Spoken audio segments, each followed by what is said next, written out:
Welcome to our channel for rprogramming. In this video, we will show how to calculate the probability of negative binomial distribution in R. So negative binomial distribution is related to an experiment, and this experiment has the same property as for the binomial experiment. So in a binomial experiment, it's quite easy. We just measure the success times the probability associated with how many success during n trials. And in each trial, there is a constant success rate p. And for the negative binomial distribution, it's just the same experiment as the binomial, but here we focus on the case success occurs on the X trial. So their total trial, but we want to measure the case success. And this X is called the negative binomial distribution with case success.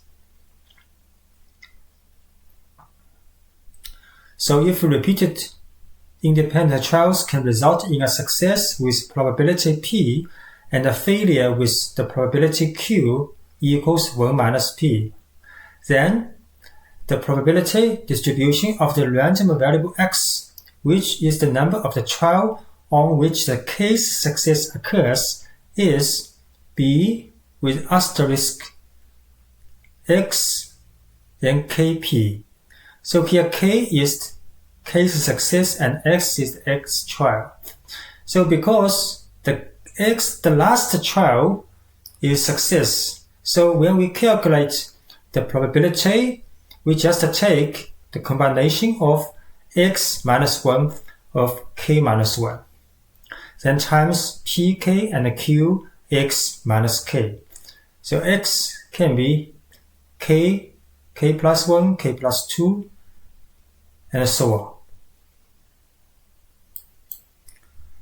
And for the calculation of the discrete probabilities in R, there is alphabet A, one of these four alphabets called DPQR, then plus a distribution abbreviation. So D for the density and P for the cumulative density, Q for the quantile, and R for the random number generation. And for example, negative binomial is negative, use N, binom, and binomial is binom. So next we will show example to calculate the probability of negative binomial in R. So the density function or the probability function for the binomial, negative binomial is d n binom, with a vector, with a size, with a probability. Here vector is the X failure prior to the R's success. So here R's success is the size here also, the target for number of successful trials. But here input parameter vector is fail number. So total trial is the vector plus size. Just like X, this together is like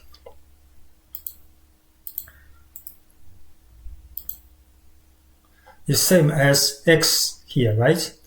So negative binomial's variable is X, and we focus on X trial comes K success, right? So in R, this function vector plus size is X, total X. Because the vector is the failure, size is for the success, and the probability for the constant success rate in each trial. So we look at an example. An oil company has a P equals 0.20 chance of striking oil when drilling a well. So what is the probability that company drills 7 wells to strike oil R equals 3 times? So here we want to calculate the probability of random number 7 with 3 success. So maybe the first is fail, the second is success, and the third is fail, the fourth is success, but the fifth, sixth, both are fail, and the seventh is the success. So their total exactly 3 times success on the 7th trial, right? So here we just set r equals 3 because this is for success, right? P020 and n equals 7 minus r. N is the failure number. So we just pass in dnbinom function. X equals n, size equals r, and PRB equals p.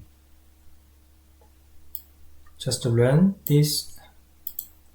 So there is about 0.049 probability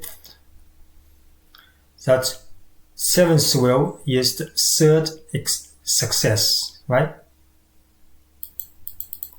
Next, we will show another example. First, set a vector x between 0 and 10 with the gap 1. So 0, 1, 2, 3, 4 until 10. Then we will calculate x times total failure before getting 3 times success.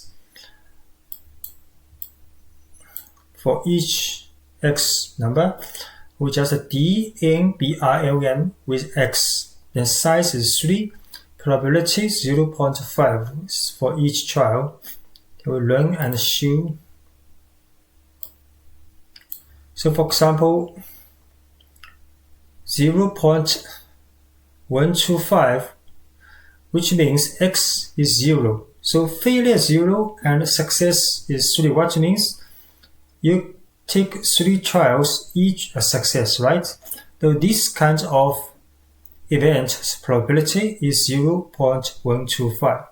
So it's not very low because each success rate is 0.5. So it's about 1 of 8 chance you can get 3 success during 3 trials, right? And this one is 1 failure, 0.1875. The higher than this case, this is which means you take 4 experiments and get 3 success, and the last one is a success, right?